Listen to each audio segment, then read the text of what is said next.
Mae Cymru yn llawn tai hanesyddol o bob cyfnod, ac yn y gyfres yma, mi fyddwn ni'n edrych ar gartrefi Cymru drwy'r oesoedd. Be allwn ni ddysgu oddi wrthyn nhw? Be maen nhw'n dweud wrthyn ni am y cyfnod y cawson nhw i adeiladu? Gyda'r bwriad o agor y drws ar hanes ein cenedl drwy bensaerniaeth. Bydd y ddarlunwraig a'r hanesydd adeiladau Beth yn Sgori yn ymuno â fi ym mhob pennod i rannu ei gwybodaeth a'i doethineb. Mae gan bob tŷ ei stori. Yn y rhaglen hon, fyddwn ni'n edrych ar dau o'r 60au a'r 70au. Cyfnod optimistig pan oedd pobl yn fwy na bodlon i godi tai cyfoes.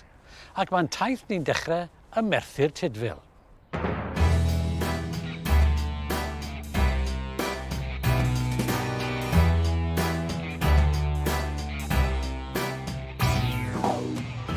Bron allan i ddweud bod y tŷ yma ym Merthyr Tydfil yn hedfan dros y dre.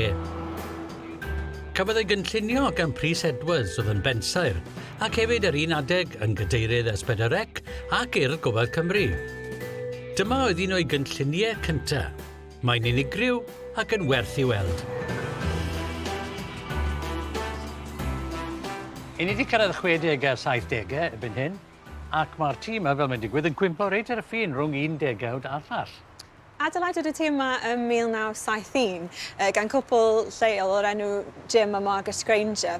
A'r prif steil amlycaf yn y cyfnod hwn oedd moderniaeth. A cred modernwyr bod addurniadau pensaernïol yn ddiangen. A'i motto oedd less is more. Felly, o'n nhw'n rhoi pwyslais yn lle ar byrdeb pensaernïol, a roedd y ffram a siap yr adeilad a'r deunyddiau yn sireni. Felly, ddechreuodd moderniaeth yn Ewrop ar ôl yr Rhyfel Mawr, pan oedd penseiri yn chwilio am steil newydd cyffrous i'r byd modern. Ac oedd gan Jim Granger droed yn y maes mae'n barod fel peiriannydd Sibyl ei hun, dy fe? Efo cwmni llwyddiannus iawn yma Merthyr. Felly, un o syniadau'r modernwyr oedd codi prif ystafelloedd byw y tŷ i fyny i'r llawr gyntaf, mwyn creu lle ar y llawr waelod dan do i barcio ceir, er enghraifft. Ac un ffordd o wneud hwnna oedd ar stiltiau neu piloti. Felly, mae gan y tŷ yma ffram ddur. Mae'n debyg roedd Jim Granger yn fan mawr o bensaerniaeth Americanaidd.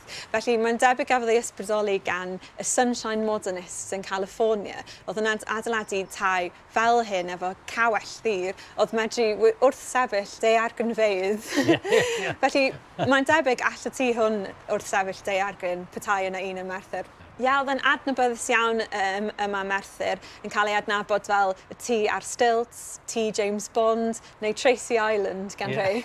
A beth am ydy'r bric wedyn, achos yn anaml iawn i ni'n gweld bric y lliw yna yng Nghymru, ynddo fe? Brics buff golau yma sy'n gweddu neis efo lliw a ysgafnder y ffram ddur. Oherwydd mae'r prif ystafelloedd byw i fyny ar y llawr cyntaf, mae'r tî'n benni weired, deud y gwir. Felly mae dwy o'r ystafelloedd wely yma'r llawr waelod. A mae yna gwrthgyferbyniad yma, oherwydd os chi'n edrych at deunyddu'r llawr waelod, y brics a llechen ar y llawr pan awn ni mewn, mae yna teimlad o drymder, a hefyd mae gan yr ystafelloedd wely ffenestri chydig bach yn llai, ffenestri clerestri, sydd fel ffenestri bach yn uchel yn y wal, sy'n rhoi preifatrwydd. So mae'n gwrthgyrwybynnu efo yr gofod agored ar y llawr cyntaf, wel yn ni mewn munud. Wel, gan i fynd i fewn, y fe, gael gweld yr tŷ bendigedig yma. Yn ogystal â'r ddwy stafell wely oddi ar y cyntedd, mae yna stafell ymolchi ychwanegol mewn lliw lemwn nodweddiadol o'r cyfnod. Ond i fyny'r grisiau troellog, mae stori'r tŷ yma yn dechrau go iawn.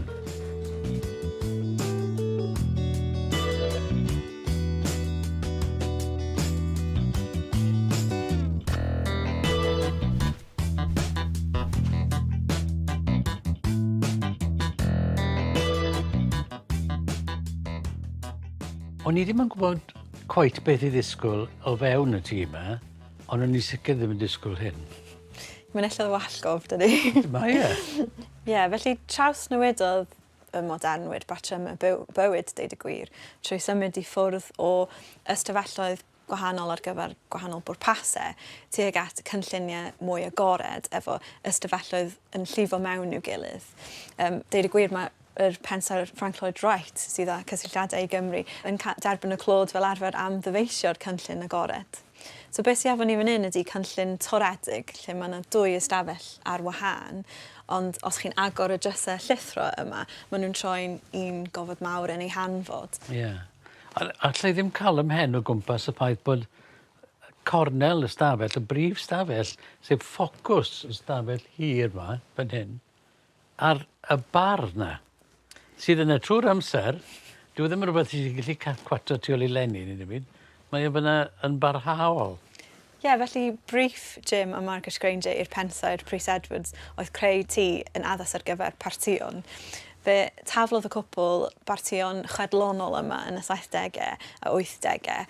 Rhai o'r gwesteion mwyaf enwog oedd y dilynydd Laura Ashley, yr actores Ruth Maddock, a dywedir i'r bocswr Mohammed Ali fynychu parti yma unwaith. Wow. Felly chi'n gallu dychmygu fel teimlad o parti Hollywood efo'r holl ceir ffansi wedi parcio lawr star. Ie. Does e ddim ymgais yma i bari lliwiau neu patrymau gyda'i gilydd. Mae'r palet yn weddol eang yn dweud. Ydy, felly mae gennym ni y pren ar y nenfwd, y carped wedi gwneud â llaw yn yr eidal ar y llawr, sy'n dod i fyny'r grisiau troellog ac i mewn i'r gofod yma. Dodref yn greiddiol hefyd fel y byrddau a'r cadeiriau gwydr a chrom yma o yr cwmni Brydeinig Cymru Associates a'r bwrdd coffi hefyd. A sylwch fod yna ymdrech i rhoi yr un ffabrig ar cadeiriau a'r sofas oedd yn rhywbeth boblogaidd iawn i wneud yn y 70au. Ie. Mae'n syndod, dwi. Bod e wedi piclo mewn amser, dwi. A geithio'r ffenestri, os y bawr ddim wedi newid yma.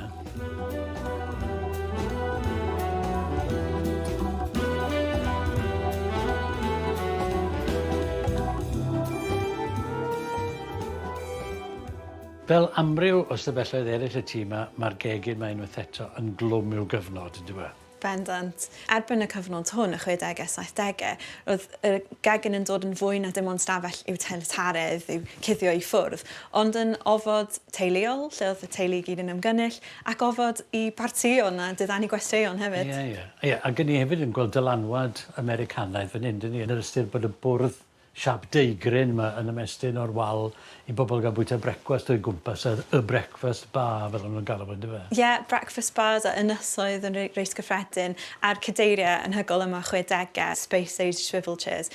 Felly oedd y teulu'n gallu ymgynnull, neu fel bod gwesteion yn ystod partïon yn gallu eistedd a gwylio Margaret yn paratoi'r bwyd, achos oedd y bwyd yn dod yn rhan o'r adloniant.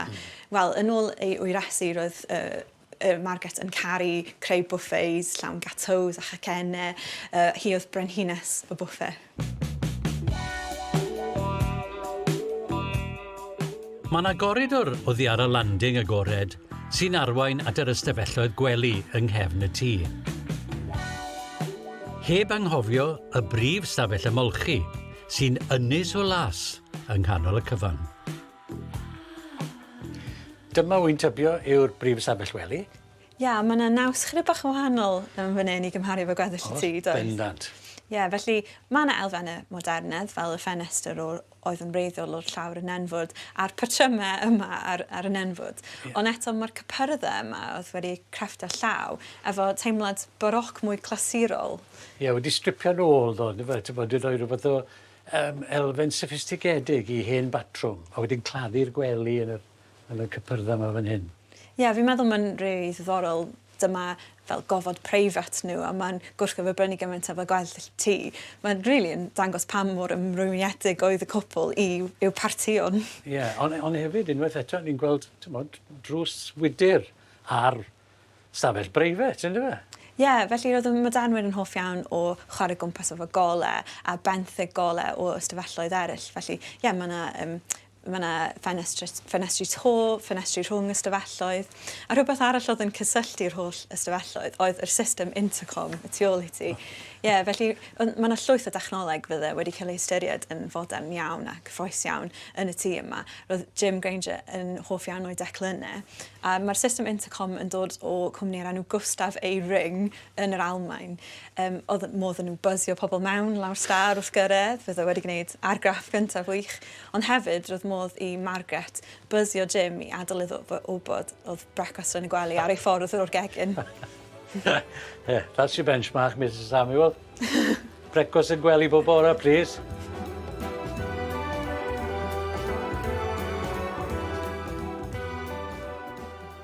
Mae'n taith ni o gwmpas y tŷ yn dod i ben yma, o gwmpas y nodwedd yma, sef pwrpas cynllunio y tŷ yn lle cyntaf, sef y bar.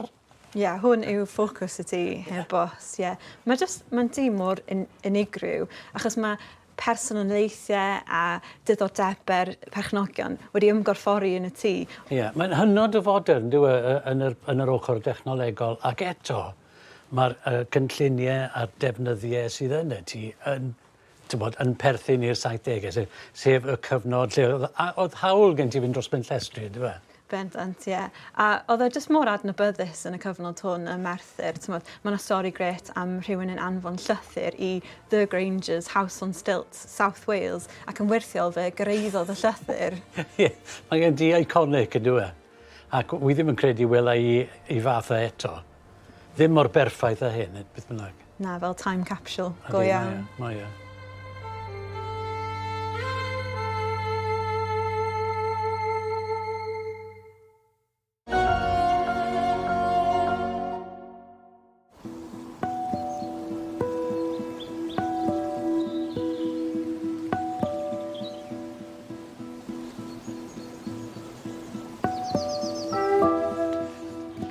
Mae'n camu nôl i'r 60au nesaf yn Ninas Powys. I di gafodd ei gynllunio yn 1965 gan y pensau Robert Snell ar gyfer ei deulu ei hun. Y wers fan hyn yw sut mae cynildeb a gofod yn gallu byw'n gytun, o fewn yr un cynllun syml a sophisticedig. Yn un yr ardd nawr, yn gwynebu y de, mae'r tŷ yn gwynebu'r de fel petai, a mae'n amlwg bod y pensar pan gynlluniodd y tŷ yma wedi ystyried y ffactorau, mae'r plot yn fendigedig mewn gwirionedd, ac afon yn llifo drwyddi fan hyn. A mae'n syml iawn, wal gyfan o wydyr bron y bod. Y bych chi bron, methu gweld y fframau. Mae'n hyfryd, yn dweud, mae wedi cael ei gynllunio yn berffaith ar gyfer y lleoliad yma.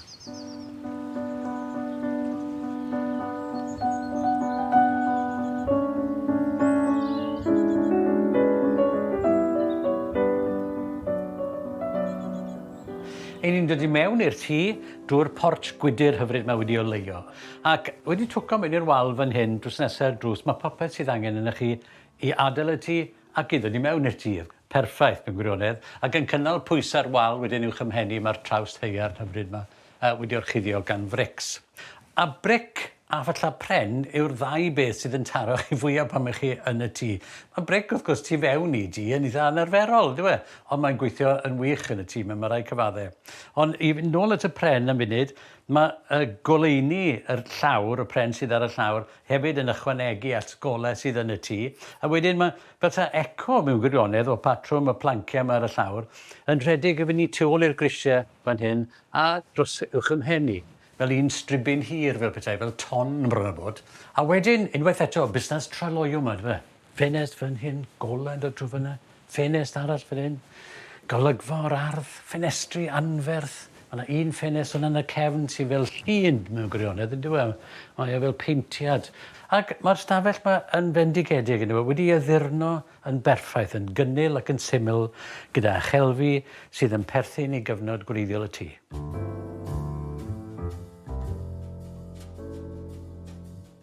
Mae teimlad oesol i'r tŷ yma mewn gwirionedd.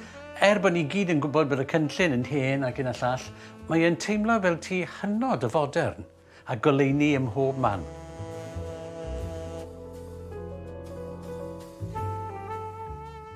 Dwi'n camu nawr allan o'r lolfa mewn i'r ystafell aml bwrpas yma. A bob un o'r pwrpasau yna wedi diffinio ar wahân. Beth sydd yn uno y llif trwy'r tŷ i gyd, wrth gwrs, yw gwaith bric, y lliw gwyn, wrth gwrs, a hefyd y pren yma. Mae dyn ni stafell fwyta fan hyn mewn gwirionedd, ardal i edrych allan dros yr ardd, er enghraifft. Mae yna ardal i ymlacio fan hyn, a wy'n dwlu'r ffordd bod y cwsyn yma wedi osod ar ben yr unedau fan hyn. A wedyn mae yna seti stolion o gwmpas y slabyn anferth yma o garreg tuag at y gegin, wrth gwrs. A dyma fydden ni'n byw nawr, dyma beth ni'n delfrydu erbyn hyn yw eistedd o gwmpas yn y gegin yn siarad gyda pwy bynnag sy'n coginio, cael glasau bach o win, felly, mae hwnna'n gwyntio neis, yn dweud, ha. Cyn bod ni gyd yn mynd i eistedd lawr fan hyn i fita'r bwyd bendigedig ac edrych allan ar y olygfa hyfryd yna.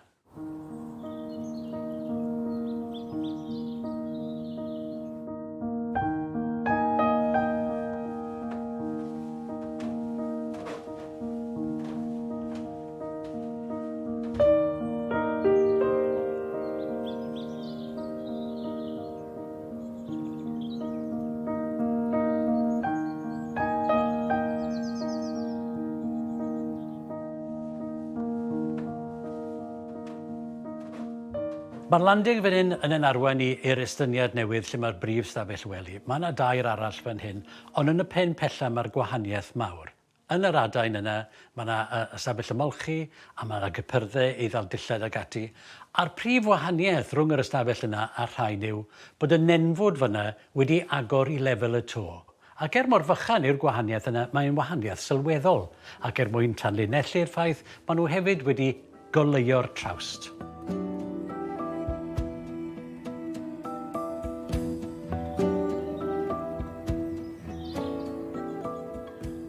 Mae'r tŷ ar ffurf L, a ni wedi cyrraedd gwaelod yr L nawr yn yr swyddfa fendigedig yma, lle allai edrych yn ôl ar y tŷ. Pensaer gododd y tŷ yma, iddo fe hunan, ac erbyn hyn, mae yna bensaer arall yn byw yma, sydd yn gwarchod gweledigaeth y gwreiddiol fel petai. A gweithiau mae tai yn ffindio'i perchnogion perffaith, a dyna beth sydd wedi digwydd fan hyn.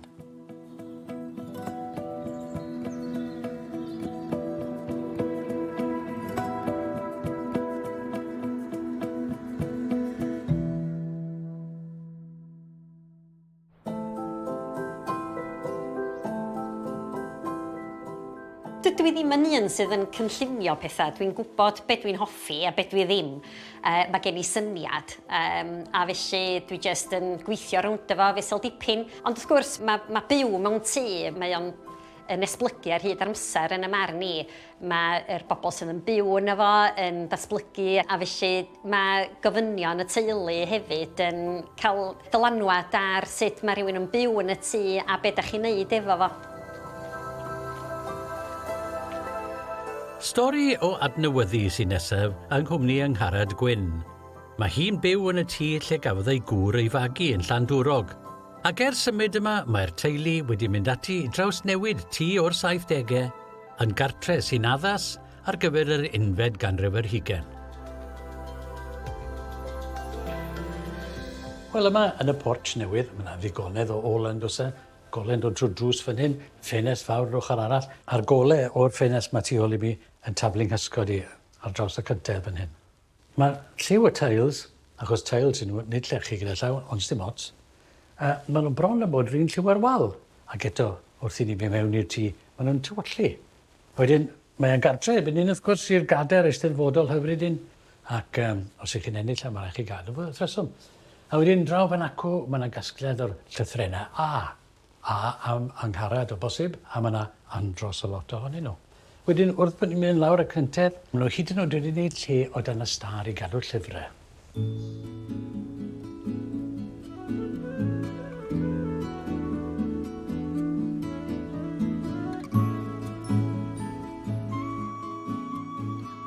Oedd na rhywbeth yn apelio am y tîm o'r 70au? Wel, mae esgyrn o'n dda, dydy. O'n i licio ei siap o. Oedd o'na ddim byd wedi newid pan nath Ifan i brynu fo gan ei rieni. Oedd y carpedi trymion brown yn dal i lawr, y bathroom avocado, a'r toilet oren i lawr. Mae'r un awr ffortiwn nawr. Wel, ma nhw. Ia, eisiau ddolyn ni fod wedi cadw nhw. Ond pan ddoth hi'n amser i ni ddod yma, o'n i yn awyddus i'w newid o. Mae gynno fi ddiddordeb mawr mewn dylunio mewnol beth bynnag. O'n i'n edrych ymlaen i gael yr cyfle i roi dipyn o makeover iddo fo, deud y gwir, tu fewn a tu allan. So lle ddechreuodd y gwaith wedyn o draws newid tŷ eich rieni yn nghyfraith i'ch tŷ chi? Wel, y peth cyntaf ar ni wneud oedd newid yr basics mewn ffordd, adnewyddu'r stafell molchi, adnewyddu'r gegin. Oedd yr ystafelloedd i gyd o faint da, ond i lawr grisia yma, da ni wedi agor allan ipyn bach mwy. Enghraifft oedd yr gegin yma yn arfer bod yn ddwy ystafell fita draddodiadol a chegin ar wahân. Ac wrth gwrs y ffasiwn bryd hynny ac yn dal i fod rwan ydy bod gennym ni un stafell fawr lle da ni'n bita ac yn coginio yn yr un. A wedyn benderfynon ni hefyd i ymestyn yr stafell fyw. Dyna ddim byd wir yn bod arni hi allan, mi oedd hi braidd yn gul a hir a digymeriad. Dyna pryd benderfynon ni bod o'n werth i ni roed ystyniad bach ar y stafell fyw. A canlyniad hynny wedyn ydy bod gennym ni siawr gwylod y tŷ efo teimlad agored braf lle da ni'n gweld allan i'r ardd a'r ceia o'n cwmpas ni.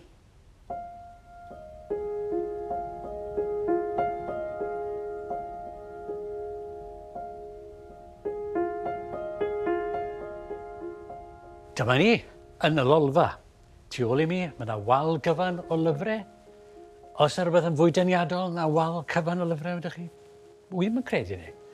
Ond dyma yr soffa siap L sydd yn diffinio y gwagle ar gyfer y lolfa ei hunan, da teledu draw fan acw, ar ein lle tan y cornel. Ac wrth i mi gamu o dan y traws haearn bendigedig yma, ni mewn byd gwahanol, dyn ni. Dyma'r estyniad, dyw e ddim yn fwy na beth yw e. 2 fetr o led ar y mwyaf, ond edrychwch cymaint mae e'n cyfrannu i'r stafell yma. Cymaint o ola sy'n dod mewn i'r rhan yma, ynddo fe. A'n agored i'r nenfwd fyna, a wedyn y ffenestri mae'n dod mwy o ola mewn, mae'r wal yn diflannu'n llwyr yn y gornel yma. Mae e'n cyfrannu cymaint i'r stafell, ynddo fe.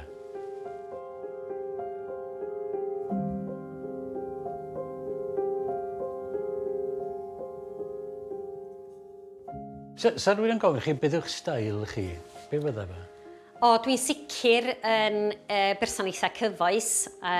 Dwi'n ffafrio dodrefn cyfoes ag ati. Ond wedyn dwi'n byw mewn tŷ cyfoes, felly dwi'n naturiol yn mynd i fod yn ffafrio y steil yna. Ond wedi deud hynny, dwi'n hoffi cael amball i hen beth o'n nghwmpas i.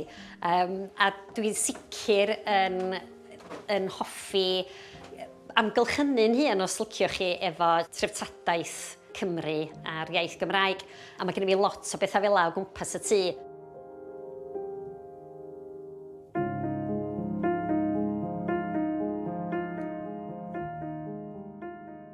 Mae gan y tŷ yma o'r 70au sgerbwd dda iawn. Ac oedd yn fodern iawn pan godwyd e. Mi oedd y felax yn y to draw fan acw, bell cyn i amser. Wedyn, beth mae Angharad wedi wneud, gwthio'r cynllun 1 cam ymhellach. Mae yna cypyrdau erbyn hyn mewn i'r bondo draw fan acw. Mae yna gwbwrdd wedi drawsnewid yn on-suite yn y cornel fyna. Felly, mae yna le i bopeth yn tu Angharad a phopeth yn ei le.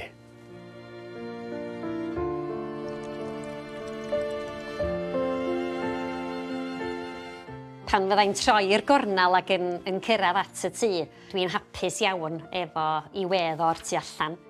Ond wedyn pan da ni'n cerdded i fewn, mae yna deimlad agorad braf yma. Dyna di'r peth mwyaf elfennol. Ydy, mae o jyst yn dŷ cyffyrddus iawn i fyw yna fo.